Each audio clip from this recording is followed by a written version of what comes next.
الحمدللہ رب العالمین والصلاة والسلام علی سید الانبیاء والمرسلین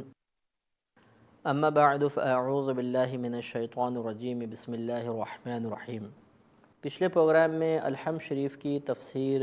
پر اختتام ہوا تھا اور انشاءاللہ عز و جل آج کے پروگرام میں ہم یہیں سے اپنے تفسیر کا آغاز کریں گے۔ اللہ تبارک و تعالی نے حمد شریف میں ارشاد فرمایا الحمدللہ رب العالمین، تمام خوبیاں ثابت ہیں اللہ تبارک و تعالی کے لیے جو عالمین کا پالنے والا ہے، عالمین کی تدبیر کرنے والا ہے۔ حمد کسے کہتے ہیں؟ اللہ تبارک و تعالی کے لیے جو لفظ اللہ استعمال کیا جاتا ہے یہ کیا ہے اور کس ذات کے لیے استعمال کیا جاتا ہے، یہ پوری تفصیل ہم پچھلے پروگرام میں آپ کی خدمت میں عرض کر چکے ہیں۔ آگے جو ہے رب کا لفظ یہ مختلف معانی میں استعمال ہوتا ہے، یہ مالک کے لیے بھی آتا ہے، سید کے لیے، محتمم کے لیے اور تدبیر کرنے والے کے لیے، یہ تمام معانی کے لیے استعمال کیا جاتا ہے۔ اور عالمین یہ عالم کی جمع ہے، اور عالم کا اطلاق یا عالم کا لفظ اللہ تبارک و تعالی کے علاوہ اس کائنات میں موجود جتنی بھی اشیاء ہیں ان سب کے مجموعے پر بولا جاتا ہے۔ ہر چیز ایک عالم ہے۔ اللہ تبارک و تعالی کے ما سوا کو عالم کہتے ہیں اور اس کے جمع ہے عالمین۔ یہ جمع جو عالمین استعمال ہوئی چونکہ عالم مختلف ہوتے ہیں، ایک مثلا آپ نے سنا ہے عالم ارواح ہے، عالم برزخ ہے، پھر انسانوں کا ایک عالم ہے، جنات کا ایک عالم ہے، یہ تمام چونکہ بہت سارے عالم ہیں اس لیے ان پر عالمین کا اطلاق ہوتا ہے، یعنی جمع کا لفظ استعمال کیا جاتا ہے۔ تو اب معنی یہ ہوگا کہ تمام خوبیاں ثابت ہیں اللہ تبارک و تعالی کے لیے جو عالمین کا پالنے والا ہے، عالمین کی تدبیر کرنے والا ہے۔ اور رحمن الرحیم، وہ رحمان ہے، رحیم ہے۔ رحمان الرحیم کی تفسیر ہم نے بسم اللہ الرحمن الرحیم کے تحت بالتفصیل ذکر کی تھی۔ مالک یوم الدین، وہ روز جزا کا مالک ہے۔ مالک اس ذات کو کہتے ہیں جو اپنی ملک میں موجود شے میں ہر قسم کا تصرف کر سکے، اس کے اندر تبدیلی پیدا کرنا، کسی کو دینا، کسی سے اس کو روکنا، اس تمام چیزوں کا اس کو اختیار حاصل ہو تو ہم کہیں گے کہ یہ شخص اس شے کا مالک ہے۔ تو اللہ تبارک و تعالی نے ارشاد فرمایا کہ وہ روز جزا کا مالک ہے۔ دین کا معنی ہوتا ہے جزا، یوم معنی دن، جزا کے دن کا مالک، مراد ہے بروز قیامت۔ اب یہاں ایک سوال بیدار ہوتا ہے کہ اللہ تبارک و تعالی تو اس وقت جو موجودہ زمانہ ہے اس کا بھی مالک ہے، قیامت کا بھی مالک ہوگا، اس کے بعد کا بھی مالک ہوگا، پھر یہاں پر خصوصاً قیامت کے دن میں اپنی ملکیت کے اظہار کو کیوں منتخب کیا گیا؟ اس کا جواب یہ ہے کہ دنیا میں اس عالم میں اللہ تبارک و تعالی یقیناً مالک ہے، اس کا کسی کو انکار نہیں۔ حقیقتاً لفظ مالک کا اطلاق اللہ تبارک و تعالی کے لیے ہی مناسب ہے، لیکن مجازی طور پر اللہ تبارک و تعالی کے علاوہ اس کائنات میں دوسروں کو بھی، غیر اللہ کو بھی مالک کہا جاتا ہے۔ جیسے ہم کہتے ہیں کہ اس گھر کا مالک، اس فیکٹری کا مالک، اس جانور کا مالک۔ تو چونکہ دنیا میں مالک کا لفظ اللہ تبارک و تعالی کے علاوہ مجازاً غیر اللہ کے لیے بھی استعمال ہوتا ہے، لہٰذا یہاں پر لفظ مالک کی تخصیص بظاہر اللہ تبارک و تعالی کے لیے ظاہر نہیں ہو رہی، اور بروز قیامت جب تمام کائنات فنا ہو جائے گی اور حقیقتاً صرف اللہ تبارک و تعالی کی ملک کا ہی ظہور ہوگا اور اللہ تبارک و تعالی کے علاوہ مجازاً بھی کسی کے لیے ملک ثابت نہیں ہوگی، تو وہ ایک حقیقی طور پر اللہ تبارک و تعالی کی ملکیت کا ظہور ہے۔ اس وجہ سے اللہ تعالی نے اس دن میں اپنے آپ کو مالک ہونا یہاں پر ذکر فرمایا خاص طور پر۔ تو چونکہ بروز قیامت صرف اللہ کی ہی ملک ہوگی، اللہ تعالی ہی مالک ہوگا، اس کے علاوہ کوئی نہ تو حقیقی طور پر مالک نہ اب ہے نہ اس وقت ہے، اور اس وقت اگرچہ مجازاً مالک موجود ہے لیکن اس وقت بالکل ہی نہیں ہوں گے، اس لیے اللہ تعالی نے قیامت کے دن کے مالک ہونے کو خصوصی طور پر ذکر فرمایا اور اس طرح اپنی عظمت کا اظہار فرمایا۔ اس کے بعد ارشاد فرمایا کہ ایاک نعبد و ایاک نستعین، ہم خاص تیری ہی عبادت کرتے ہیں اور خاص تجھ ہی سے مدد طلب کرتے ہیں۔ ہم خاص تیری ہی عبادت کرتے ہیں۔ عبادت کہتے ہیں ہر اس فعل کو جو کوئی عاقل اور بالغ اس فعل کو سر انجام دے، اس کام کو کرے، اور وہ کام ایسا ہو جو خلاف مرضی نفس ہو اور اللہ تبارک و تعالیٰ کی تعظیم کو ملحوظ رکھ کر ادا کیا گیا ہو۔ تو گویا کہ جو بھی فعل ایسا ہو کہ عاقل بالغ اسے کر رہا ہے، وہ فعل نفس کی مرضی کے خلاف ہے اور اللہ تبارک و تعالیٰ کی تعظیم کے ارادے کے ساتھ کیا جائے، اسے عبادت کہا جاتا ہے۔ اس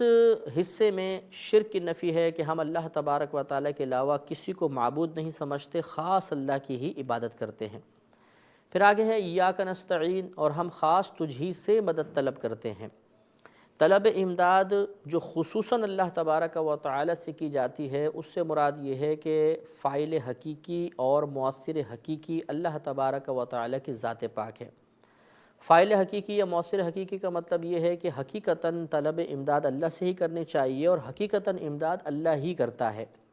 اللہ تعالیٰ ہی پوری کائنات میں نعمت تقسیم کرتا ہے، اللہ تبارک و تعالیٰ ہی انعامات لوگوں کو دیتا ہے اور ان کے ذریعے پھر آگے تک پہنچتے ہیں۔ تو گویا کہ ہم یہاں پہ یہ اقرار کر رہے ہیں کہ اگر ہم اللہ تعالیٰ سے طلب امداد کرتے ہیں تو فاعل حقیقی سمجھ کر اللہ تعالیٰ سے طلب امداد کی جاتی ہے۔ لہٰذا اس مقام پر غیر اللہ سے طلب امداد کی نفی مقصود نہیں ہے۔ یہی وجہ ہے کہ آگے آیات ہم پڑھیں گے تو سورہ بقرہ میں یہ تذکرہ ہوگا، وَاسْتَعِینُوا بِالصَّبْرِ وَالصَّلَاةِ۔ اللہ تبارک و تعالیٰ نے ارشاد فرمایا کہ نماز اور صبر سے مدد طلب کرو۔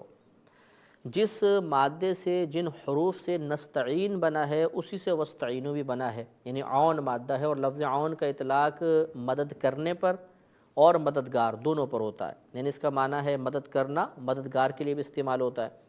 تو ہم یہاں پر کہہ رہے ہیں کہ وَإِيَّاكَ نَسْتَعِينُ، ہم خاص تجھ ہی سے مدد طلب کرتے ہیں۔ اگر اس کا معنی یہ ہو کہ ہم اللہ تعالیٰ کے علاوہ کسی سے مدد طلب نہیں کرتے اور اللہ کے علاوہ کسی اور سے مدد طلب کرنا غلط ہے، تو پھر خدا نخواستہ یہ کہنا لازم آئے گا کہ آگے اللہ تبارک و تعالیٰ نے ہمیں غلط چیز کی تعلیم دی، اور معاذ اللہ کوئی اس کا قائل نہیں ہو سکتا۔ خود اللہ نے آگے ارشاد فرمایا وَاسْتَعِینُوا بِالصَّبْرِ وَالصَّلَاةِ، کہ نماز اور صبر سے مدد طلب کرو، اور یقیناً نماز اور صبر خدا نہیں ہے۔ لہٰذا غیر اللہ سے ایسی طلب امداد کہ جس میں اسے فاعل حقیقی نہ سمجھا جائے بلکہ اس کو ایک وسیلہ تصور کیا جائے، اس میں شرعاً کوئی حرج نہیں ہے۔ اگر ہم صحیح احادیث کریمہ کا مطالعہ کریں تو بخاری و مسلم کی بے شمار روایات آپ کو ایسی نظر آئیں گی جس میں صحابہ کرام نے اپنی مختلف حاجات میں نبی کریم صلی اللہ علیہ وسلم کی بارگاہ میں التجا کی اور آپ نے ان کے لیے دعا فرمائی۔ تو یہ دعا کا طالب ہونا بھی حقیقتاً ایک طلب امداد ہے، اپنے مقصود کو حاصل کرنے کے لیے، اپنے مسائل کے حل کے لیے، اپنی حاجات کو پورا کرنے کے لیے صحابہ کرام نے بارگاہ رسالت میں درخواست پیش کی اور نبی کریم صلی اللہ علیہ وسلم نے باقاعدہ دعا کے ذریعے ان کی مدد فرمائی۔ اس سے یہ معلوم ہوا کہ یہاں پر اگرچہ ہم یہ ثابت کر رہے ہیں یا یہ ثابت ہو رہا ہے کہ ہم اللہ تعالیٰ سے ہی خاص طلب امداد کرتے ہیں، لیکن اس چیز کے ثابت ہونے سے اس بات کی نفی نہیں ہو رہی کہ غیر اللہ سے مدد مانگنا منع ہے۔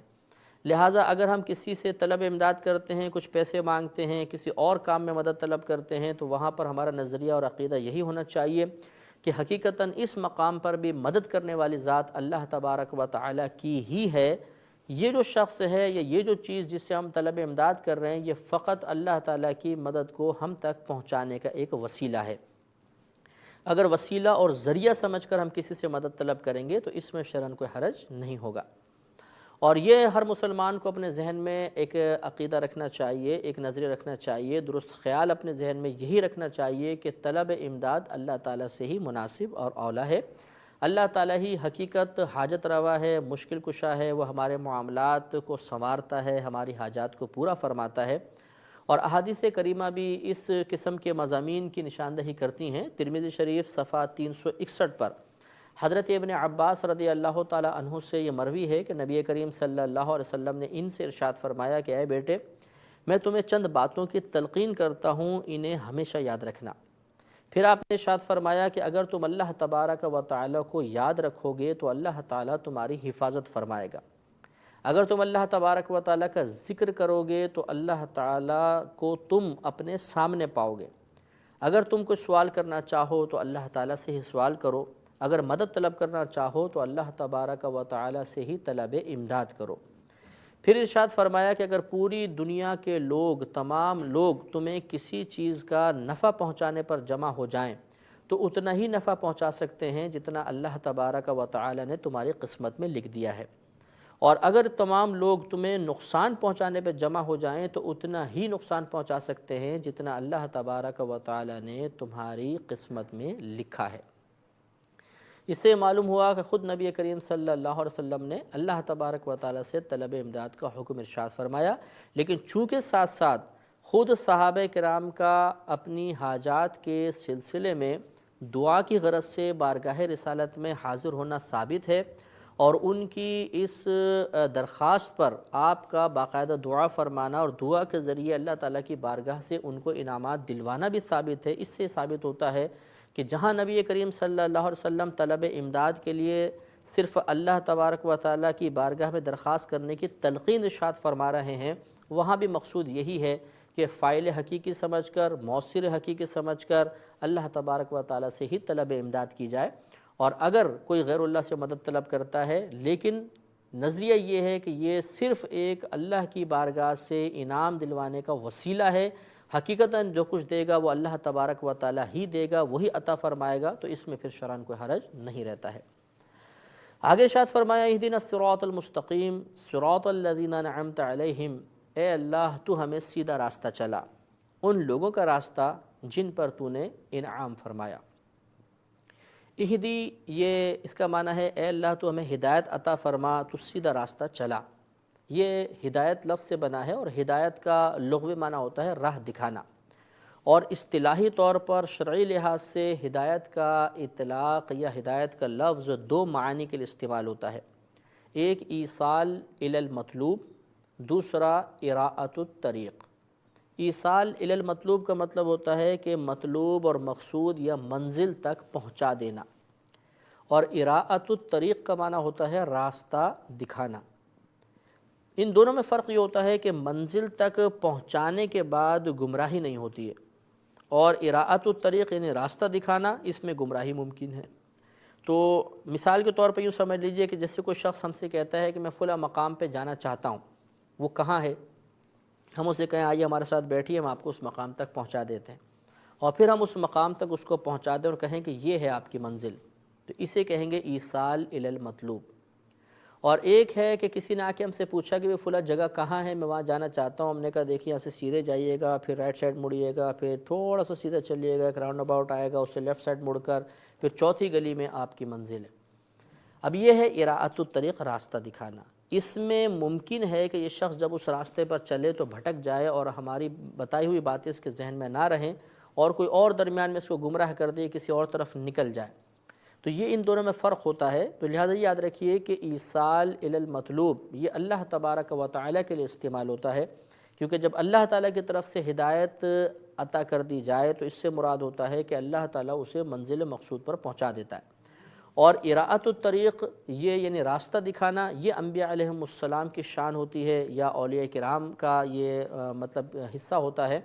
کہ ان کا کام ہوتا ہے راستہ دکھانا۔ یہ مخلوق کو دونوں راستوں کی نشاندہی کر دیتے ہیں کہ یہ درست راستہ ہے، یہ غلط راستہ ہے، یہ اللہ تعالیٰ کی رضا کے حصول کا راستہ ہے، یہ اللہ تعالیٰ کی ناراضگی کا راستہ ہے۔ ان کا کام اتنا ہوتا ہے، اس کے بعد ان کا کام ختم ہو جاتا ہے۔ اب سامنے والے پر ہے کہ وہ کس راستے کو اختیار کرتا ہے۔ تو جب اللہ کی طرف سے ہدایت حاصل ہو جائے تو حقیقتاً وہ منزل مقصود پر پہنچنا ہے، اس کے بعد گمراہی نہیں ہوتی ہے۔ اور انبیاء علیہم السلام جب کسی کو راستہ دکھاتے ہیں تو عین ممکن ہے کہ وہ شخص انبیاء علیہم السلام کے بتائے ہوئے راستے کو کما حق ہو اختیار نہ کرے تو گمراہ ہو جائے۔ قرآن عظیم میں جہاں کہیں اللہ تبارک و تعالیٰ نے نبی کریم صلی اللہ علیہ وسلم سے ہدایت کی نفی کی ہے، اس سے مراد ایصال الی المطلوب ہے، یعنی منزل مقصود تک پہنچانا۔ چنانچہ سورہ قصص میں آیت نمبر 56 ہے، اللہ تعالیٰ ارشاد فرماتا ہے کہ اِنَّکَ لَا تَهْدِی مَنْ أَحْبَبْتَ وَلَٰكِنَّ اللَّهَ يَهْدِی مَنْ یَشَاءُ، کہ اے حبیب کریم صلی اللہ علیہ وسلم آپ جس کو چاہتے ہیں اسے ہدایت عطا نہیں فرما سکتے، ہاں لیکن اللہ تبارک و تعالیٰ جسے چاہتا ہے ہدایت عطا فرما دیتا ہے۔ اس سے مراد یہ ہے کہ آپ کا منصب ہے اراءۃ الطریق، راستہ دکھانا۔ تو اگر آپ نے راستہ دکھا دیا تو اس کے بعد آپ اگر یہ چاہیں کہ یہ منزل مقصود تک بھی پہنچ جائے تو یہ ہو سکتا ہے کہ وہ اپنے شامت اعمال کی بنا پر وہاں تک نہ پہنچ سکے، لہٰذا اس کو اللہ تعالیٰ نے اس طرح تعبیر فرمایا کہ جس کو آپ چاہتے ہیں کہ منزل مقصود تک پہنچ جائے تو ضروری نہیں کہ وہ پہنچے، ہو سکتا ہے کہ آپ کے بتائے ہوئے راستے سے بھٹک جائے۔ اور جہاں کہیں اللہ تبارک و تعالیٰ نے نبی کریم صلی اللہ علیہ وسلم نے کے لیے ہدایت کا اثبات فرمایا ہے، اس سے مراد اراءۃ الطریق ہے، لہٰذا سورہ شورى آیت نمبر 52 میں اللہ تعالیٰ ارشاد فرماتا ہے وَإِنَّكَ لَتَهْدِي إِلَىٰ صِرَاطٍ مُسْتَقِيمٍ، اور بے شک آپ سیدھے راستے کی طرف ہدایت عطا فرماتے ہیں۔ تو یہاں مراد ہے اراءۃ الطریق، راستہ دکھانا۔ تو بس خلاصہ کلام یہ ہوگا کہ ہدایت کے دو معنی ہیں، ایک ہے منزل مقصود تک پہنچا دینا، یہ اللہ تبارک و تعالیٰ کا خاصہ ہوتا ہے، اور دوسرا ہے راستہ دکھانا، یہ انبیاء علیہ السلام اور اولیاء کرام وغیرہ کی شان ہوتی ہے۔ اور صراط مستقیم سے مراد اس کا لغوی معنی ہوتا ہے سیدھا راستہ،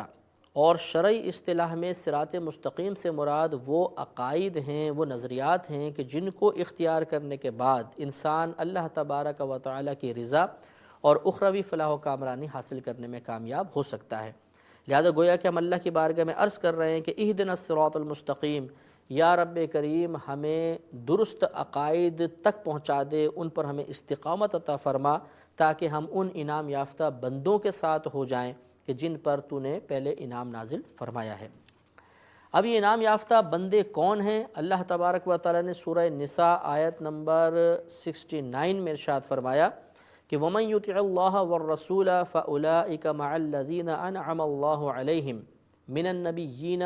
وَالصِّدِّيقِينَ وَالشُّهَدَاءِ وَالصَّالِحِينَ وَحَسُنَ أُولَٰئِكَ رَفِيقًا۔ اللہ تعالیٰ ارشاد فرماتا ہے کہ جو اللہ تبارک و تعالیٰ اور اس کے رسول کریم صلی اللہ علیہ وسلم کی اطاعت کرے وہ ان لوگوں کے ساتھ ہوگا جن پر اللہ تبارک و تعالیٰ نے اپنا انعام نازل فرمایا، اور پھر فرمایا کہ یعنی وہ انبیاء علیہ السلام ہیں، صدیق ہیں، شہداء ہیں اور صالحین ہیں، وحسن اولئک رفیقا، اور یہ کیا ہی اچھے ساتھی ہیں۔ تو انبیاء علیہ السلام، پھر صدیق، اس سے مراد ہے نبی کریم صلی اللہ علیہ وسلم کے اکابر صحابہ کرام، پھر شہداء جو اللہ کے راستے میں شہید ہوئے، اور صالحین سے مراد اس میں پھر بقیہ صحابہ کرام، تمام اولیاء کرام اور وہ مومنین مومنات جو ہدایت کا ذریعہ بنے اور جن پر اللہ تبارک و تعالیٰ نے خصوصی انعامات نازل فرمائے، وہ سب اس آیت کے تحت داخل ہیں۔ تو گویا کہ ایک اصول یہ ہمیں دے دیا گیا کہ اللہ تبارک و تعالیٰ کے انعام یافتہ بندوں کا راستہ ہی ہدایت کا راستہ ہے، وہی صراط مستقیم ہے، اور اس پر راستے پر چلنے کے لیے اللہ تبارک و تعالیٰ نے دعا کرنا اس حمد شریف میں ہم پر لازم کر دیا ہے، کیونکہ جب ہم نماز پڑھتے ہیں تو سورہ الحمد پڑھنا واجب ہوتا ہے، تو گویا کہ دعا مانگنا بھی واجب ہے۔ اس سے معلوم ہوا کہ اگر ہم ہدایت کا راستہ حاصل کرنا چاہتے ہیں تو اللہ تبارک و تعالیٰ کے انعام یافتہ بندوں کے اعمال کا مشاہدہ کریں۔ نبی کریم صلی اللہ علیہ وسلم کے زمانہ اقدس سے لے کر آج تک کم و بیش 1500 سال کے عرصے میں جتنے ہمارے نبی کریم صلی اللہ علیہ وسلم، پھر آپ کے جتنے صحابہ کرام تھے، پھر جتنے اولیاء کرام گزرے ہیں، یقیناً یہ اللہ تعالیٰ کے انعام یافتہ بندے ہیں۔ ان کے اعمال کا مشاہدہ ہمیں یہ بتا سکتا ہے کہ کون سا راستہ صراط مستقیم ہے، اور ان کے اعمال سے ہٹ کر کوئی اگر راستہ ہے تو یقیناً پھر وہ راستہ گمراہی کا راستہ ہوگا، غلط راستہ ہوگا۔ ان کے راستے سے ہٹ کر راستے سے مراد یہ ہے جو ان کے نظریات، ان کے عقائد کے مخالف ہو، وہ راستہ غلط راستہ ہوگا، اس سے ہمیں بچنا چاہیے، اور اللہ تعالیٰ کے انعام یافتہ بندوں کے راستے پہ چلنے کی بار بار دعا کرنی چاہیے۔ آخر میں ارشاد فرمایا غیر المغضوب علیہم ولا الضالین، اور اے اللہ تعالیٰ ہمیں ان لوگوں کے راستے پہ نہ چلا جن پر تیرا غضب نازل ہوا یا جو گمراہ ہوئے۔ مغضوب غضب سے نکلا ہے، جب اللہ تبارک و تعالیٰ کے لیے غضب کا لفظ استعمال ہوتا ہے تو اس سے مراد ہوتا ہے ارادہ انتقام یا انتقام۔ تو گویا کہ ہم یہ کہہ رہے ہیں کہ اللہ تعالیٰ تو ہمیں اپنے انعام یافتہ بندوں کے راستے پہ چلا، ان لوگوں کے راستے پہ نہ چلا جن سے تو نے انتقام لیا، جن پر تیرا غضب نازل ہوا، اور ولا الضالین، اور نہ ان لوگوں کا راستہ جو گمراہ ہوئے۔ ضالین یہ دلال سے نکلا ہے، دلال یہ گمراہی کو کہتے ہیں، اور گمراہی ہدایت کی ضد ہوتی ہے۔ یہاں پر مغضوب یعنی جن پہ غضب نازل ہوا ان سے مراد یہود ہیں، اور ضالین جو گمراہ ہوئے ان سے مراد نصارہ یعنی عیسائی ہیں۔ تو گویا کہ یہ وہ دو قومیں تھیں کہ جن پر اللہ تعالیٰ کا غضب نازل ہوا تھا، جو گمراہ ہو گئی تھیں. تو ہم اللہ کی بارگاہ میں درخواست کرتے ہیں کہ اللہ تعالیٰ تو ہمیں ان لوگوں کے راستے پہ چلا جن پر تیرا انعام نازل ہوا، ان لوگوں کے راستے پہ نہ چلا کہ جن پر تیرا غضب ہوا یا جو راستے سے گمراہ ہو گئے تھے. حمد شریف جب ختم کرتے ہیں تو عموماً ہم کہتے ہیں آمین. یہ نبی کریم صلی اللہ علیہ وسلم کی سنت کریمہ ہے، اور اس کا معنی ہوتا ہے استجب، اے اللہ اس دعا کو قبول فرما لے. بخاری شریف جلد 1 صفحہ 108 پر نبی کریم صلی اللہ علیہ وسلم سے یہ مروی ہے، آپ نے ارشاد فرمایا، حضرت ابو ہریرہ رضی اللہ تعالی عنہ اس کے راوی ہیں، کہ جب تم میں سے کوئی شخص آمین کہتا ہے تو اللہ تبارک و تعالیٰ کے فرشتے آسمان پر آمین کہتے ہیں. جس شخص کی آمین فرشتوں کی آمین کے ساتھ ہو جاتی ہے، موافق ہو جاتی ہے، تو اللہ تبارک و تعالیٰ اس کے پچھلے تمام گناہوں کی بخشش فرما دیتا ہے. لہذا جب بھی الحمد شریف پڑھیں تو ہمیں آمین بھی کہنا چاہیے، سنت کریمہ ہے، ہو سکتا ہے کہ ہمارے گناہوں کی بخشش کا ذریعہ بن جائے. تو یہاں تک الحمد شریف کی تفسیر ہماری مکمل ہوئی. ہمارے اس پروگرام کا وقت تقریباً ختم ہو چکا ہے، تو انشاءاللہ کل ہم اگلے پروگرام کے ساتھ مزید آیات کی تفسیر کے ساتھ آپ کی خدمت میں حاضر ہوں گے. اجازت دیجیے، السلام علیکم.